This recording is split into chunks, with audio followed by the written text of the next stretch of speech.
Okay, so here we are. Do you guys understand the songs we just sang?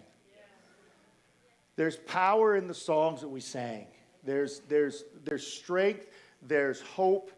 There's a way forward in the songs that we sang, and that's really important that we understand that. I don't know how much I have to go into detail about what went on a few years ago. Most of you guys understand that, what happened. We October 13th, 2015, we lost our 3 girls in a farming accident. That's the bottom line, right? And most of you, or a lot of you anyways, walked through that with us. And that's just, this isn't just my family story. This is our story. Okay? All of us that walked through it. Some of you were so much closer than others. And but this is our story, and this is what we've had to come face to face with for it's 8 years now, right? So we think about, I think about 8 years and a bit. 8 years and a bit ago. They've been gone almost as long as we knew them. Yeah. So I don't know how quickly that goes. What you're going to hear tonight is a little bit from me about time, and but it goes so fast, and time is so short, and we just need to kind of understand that and understand how important it is that we make the most of the time that we have here. Guess I can get rid of this, right? Yeah, I forget. I don't know about this stuff sometimes. So, anyways. Okay, I've asked this question, and you guys have heard me ask this question before, but this is for my people. This is for the group of people that's here today. What is this breath that I'm taking right now meant for? Simpler than that. Life.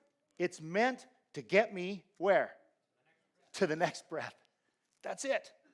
That's, in its essence, is what it's meant for, right? We can add to it the stuff we do when we have this with our breaths for this time, but it's just keep it simple. Why did I just take this breath? To sustain me and give me life for the next 8 seconds, 10 seconds. If I'm an athlete like Pastor B, 12 seconds. I'm not going to pick on anybody else. If I'm an athlete like Jay, maybe 30 seconds or 40 seconds. Yeah. Anyways. Okay, hold that thought. Here's the deal. Here's where I feel like I get this understanding from. I feel a couple of days like I had a thought and I did not know how to talk to Benita about it. And that thought was, I eventually did that day. It was like 2 days after the accident. I said, hon, I don't know how to say it, and I don't know what it means, but somehow it feels like the girls have been gone for years. It was 2 days. And I didn't understand that. Because it was just 2 days ago. We were just right there. We were all together and everything, but all of a sudden, in 2 days, it felt like they'd been gone for a long time. I don't know how long, but a long time. And she agreed with me. She's just like, yeah, I don't understand, But I think we've come to some understanding of that, and it's what kind of carries us and keeps us going.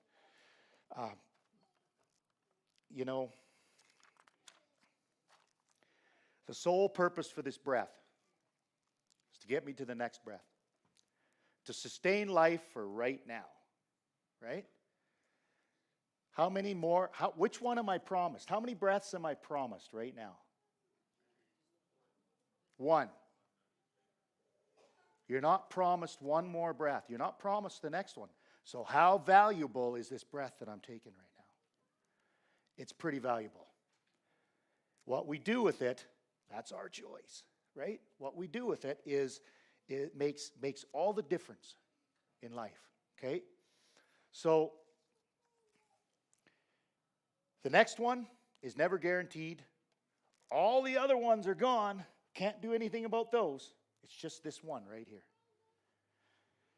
So, if we're taking breaths right now that are meant for right now, and we're living back here in this stuff that's already happened and gone, right? If we're living back here, how good are we here taking these now breaths? What are we doing with our breaths, right? Like these now breaths, the breaths we're taking now, if we're back here in the past? What are we doing in the present? Nothing. Nothing. We're stuck, right? We've wasted this breath that's only meant for now. The only one we're promised right now. You know, we need to remember the past. With our now breaths, with our time right now, with the place we are in the present, there's a time to remember the past stuff, right? To remember those past things. We're supposed to do that. It helps us move along. It helps us heal. But we can't live there, right? We got to remember we can laugh and cry and get mad and, be frustrated, whatever it is, but we got to come back and be here. We've got to stay here. We've got to stay present, right? And that's why I talk about being present. This is about being present right now. Someone come to me today at church. She said, I can't be there tonight. I've got a bunch of grandkids and stuff. And I says, look, if you're with your grandkids, just be there and be present with everything you have, right? Don't be here. That's not where it's important. It's important that you're where you're at with your grandkids and stuff right now. So she goes, oh, thank you. She was being bummed out because she couldn't be here. But those things in the past, they're what made us who we are today. They're what built us up to what we are now. Whether that's good or bad, they're still our past, right? Everything we've done. Whether we appreciate them all or whether we hate them all or we're happy with it, that's still our past. We can remember, but we're not going to live there. And if we live there, it continues to affect how we act out here in the present and maybe in the future. Probably not to the good if we're living with the stuff from our past, okay? How about the future? There's lots of us. I don't know about everybody here, but there's lots of us that are living here. We're breathing and taking breaths here. I think most of us are living here, aren't we? We're breathing here. Most of us? I think so. We're taking breaths here, but we spend all of our waking moments planning for the future, putting all our money away for the future, right? And just going, yeah, I know I got these 30 years. I'm going to work here and I'm going to retire at 55 and I'm going to be have her made. Are you promised any of that? Is anybody here promised any of that? And so, back to the present. Come back here. Live here. Be present with these precious breaths. Plan a little for out here. Put some stuff away. Due diligence. Live here. Be here. Be present here. Wherever you're doing, wherever you are, whatever you're doing, be present here. For our kids, be present. For our spouses, be present. For the rest of our families, be present. Sometimes that's hard, but our priorities change through the years, right? What happens when we're young and foolish and, we've got all this time and we're not tied down and we're kind of focused on ourselves, right? And then we get a girlfriend. Oh, things change then. Things change. Priorities change. I don't know why I looked at my son, but priorities change and stuff. That becomes more important than the other stuff around you. And then you get married, and that becomes more important than the other stuff around you. And then you have kids. You know what? For a period of time, that becomes your life. Most important thing in your life. And for all those periods, should you choose to go into those periods of life, you're going to make choices that change your priorities. So if you're going to make the choice to get married, you just chose to take the focus off a bunch of other stuff and put it on your spouse. That's where your focus needs to be. You need to be present with your spouse. And if you choose to have kids, and 1, 2, 3, 5, tremblays, lots, and if you choose to have kids, guess where your focus turns to? It turns to your kids. Be present for your kids, right? That'll change. Ask Brian and Laurel. That'll change.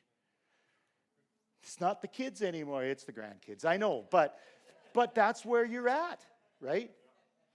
And for those of you involved in the church, those of us involved in the church, the same thing happens there. We come to know the Lord. God is always King.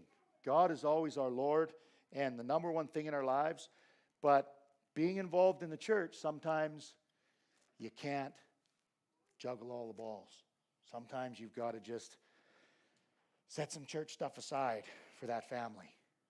And it's just the way it's got to be. That becomes number one. You chose to do it, then you've got to understand that that's where you got to be. Be present for our families. Be present in our communities. When you're out at community events and stuff, be present. But you know what? You know what the most important thing about being present is? Or who the most important thing about being present is?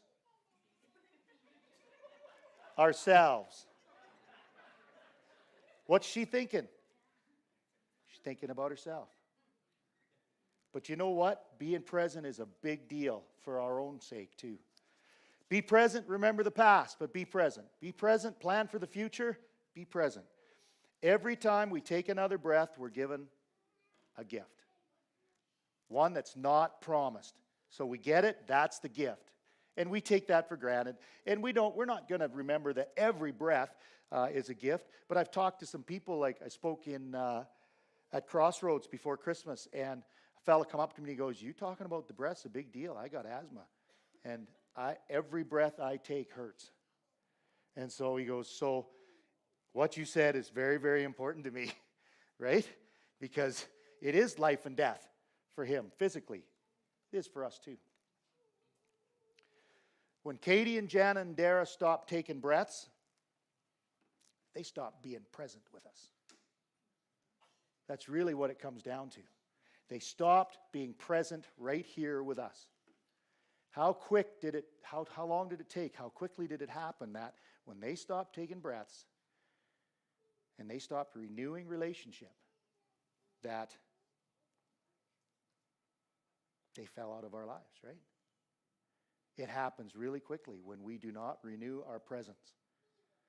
Renew our presence daily. Renew our presence every hour. Be present. That's so important. And I think that's the why they felt like they'd been gone for so long. Just after a couple days. We weren't renewing relationship. Okay.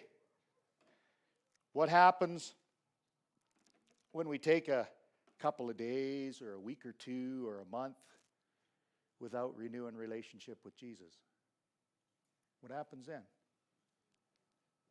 Maybe same kind of thing. He gets more distant, more distant. Where are you, God? What's going on? How come things are kind of being tough in my life or whatever, right? Not saying that Jesus' presence takes all the tough stuff out of our lives. But we think about that. And we need to renew presence with Jesus, renew his presence every day. Through prayer, through worship, through the Word of God. We need to renew God's presence in our lives every day. If we don't, he gets more distant and more, even though he's there waiting for us. And I don't ever want to make it look like, or assume that it looks like God's following us around like a lost puppy and we turn around and he's right there. That's not what it is. He's just there. He's not desperate. He's there, right? He doesn't need you and I, but he wants you and I, right? So let's just keep that in mind, just to renew his presence. When we don't renew his presence, we fill his presence with something. If we don't renew it, what happens? We fill it with, take your pick. The dictionary is wide open with nouns, right? Take your pick to what we fill it with. We fill it with work.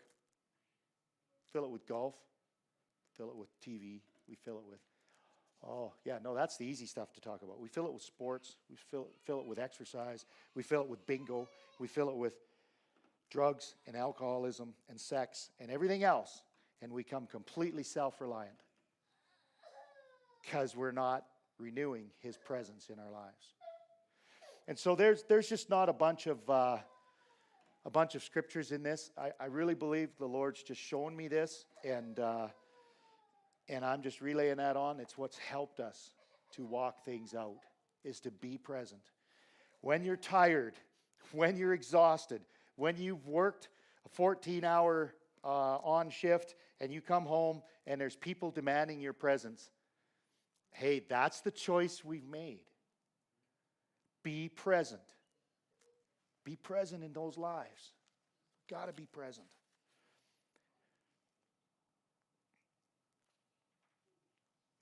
So, little surprise here. I've been changed a little bit since October 13th, 2015. And that is a bit funny, but you know, I find myself a little more aware of things around me, things that are a little more important in my life. And some of that maybe is I'm getting older. Maybe that's all it is age.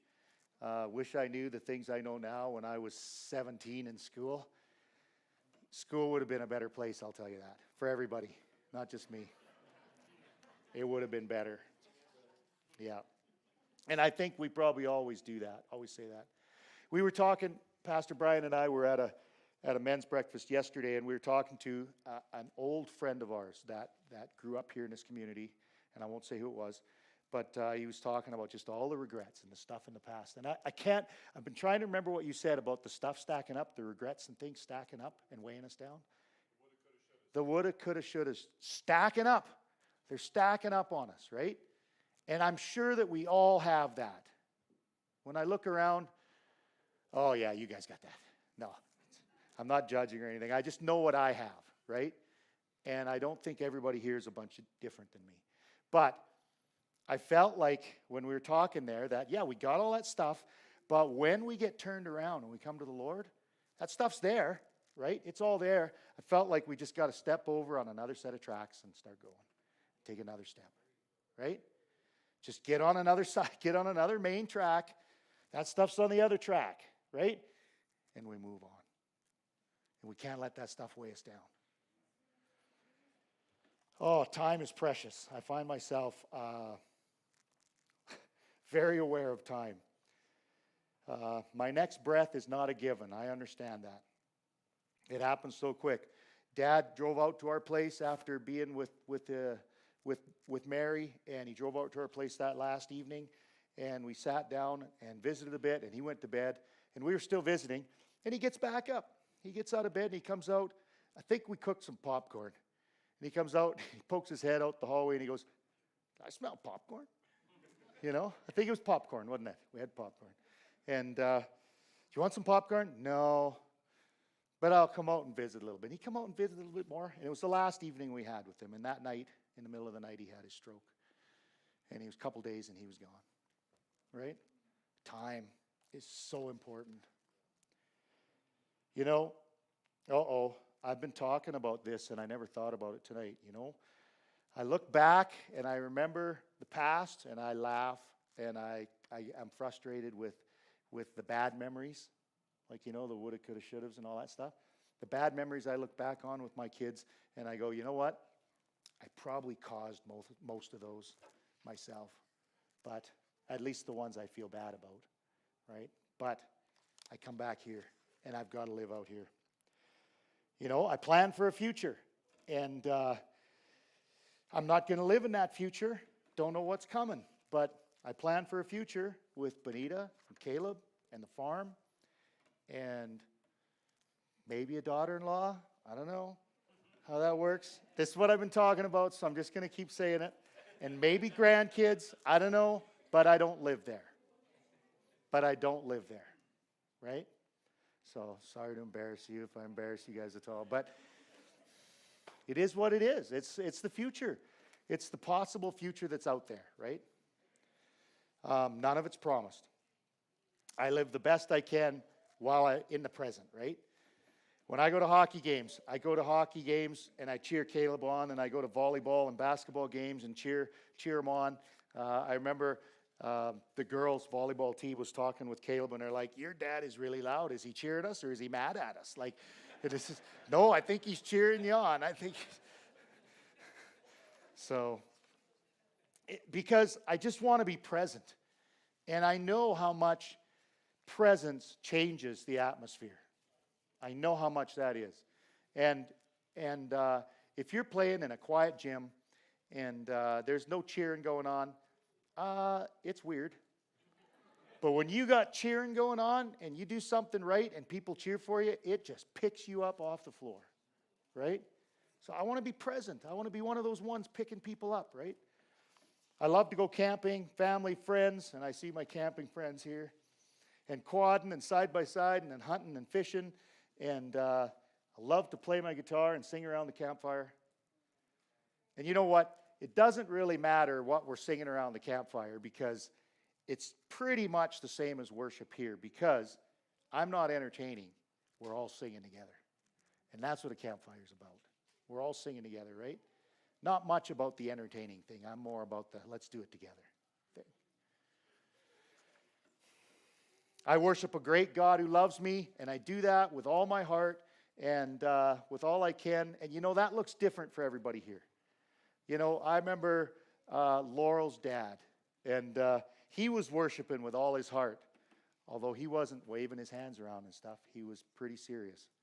But he was worshiping with everything he had.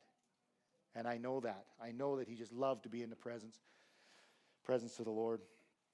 I love to farm. I farm to the best of my abilities. I love my neighbors and friends. I just don't take that for granted. When we're out somewhere, hanging out and visiting, I got stuff to do, but you know what? That'll come. That stuff to do will come in the future. But if I leave them and I walk away and I push them off and I don't have time to visit with them and walk away, I sure wasn't present there, was I? I was out here. I was living out here again, thinking about what I had to do in the future, and I was no good here. Be present, you guys. Don't miss out on opportunities. When I'm exhausted, don't miss out on opportunities. When opportunities come up to spend time with people, don't miss out on opportunities. That's the now, here and now. That's the real stuff. Okay? So, here's the only scripture verse I have. Psalm 140, 13-16 says, "I will praise you, for I am fearfully and wonderfully made. Marvelous are your works, and that my soul knows very well. My frame was not hidden from you when I was made in secret and skillfully wrought in the lowest parts of the earth. Your eyes saw my substance being yet unformed." Unbelievable. "And in your book they all were written, the days, the breaths, fashioned for me, when as yet there were none of them." God knows how many breaths we're going to take, right? You know, I think about, every time we go to a wedding, you know, some cousins, nephews, kids getting married, I think about what ifs. We think about what ifs all the time, me and Benita. You know, what would it have been like? But you know, the Lord knows what's going on. And the Lord knew how many breaths our girls were going to have before one of them was taken. And so if the Lord knew that's how many breaths, if that was their time, and I'm not saying He caused it, I'm saying choices we make and stuff on this earth cause things to happen. But if He knew what those breaths were, and I'm thinking about, you know, what could have been, I'm thinking about something that never was to be in history. God knew that wasn't going to happen way back when. So it helps me be present and get through that and take another step on to the next thing, right? That's a tough one. It's a tough place to be. So I said this morning, yesterday morning, men, if I can encourage you, friends, if I can encourage you, be present for your family's sake. Be present for your brothers and sisters' sake. Be present for your church's sake. Be present for your own sake. Be present. Don't be distant. Wherever you are, be invested. Be present. Be present in every activity you do, whether at work or play, weekend or weekday, celebration or mundane. Be present. At work, be present. It's a big deal. Don't be at work just dreaming about the weekend all day long. You're not present at work. Be present for everybody's sake. God knows the number of our days. He knows when we will take our last breath. He knows exactly how many breaths you and I will take. And we need to make the most of the ones we have right now. Mission trip. Work tomorrow. I got to go to work. I got to teach for the next 4 days at Olds College. I got to get up in the morning. You know what? I've already prayed over those chairs for the guys that I'm going to teach, and I prayed over the material. And we're going to have a good week. We're going to learn about how to do engine diagnostics for Case New Holland. But I pray the presence of the Lord goes before me before one guy steps in that room. And so I want to be there for them. If something comes up, they all know who I am and they know what we went through. If something comes up, we talk about it. And CNH can take a few minutes break. Right? So that's what's important to me. We need to make the most of the breaths that we now have. And for me, right now, it's this one.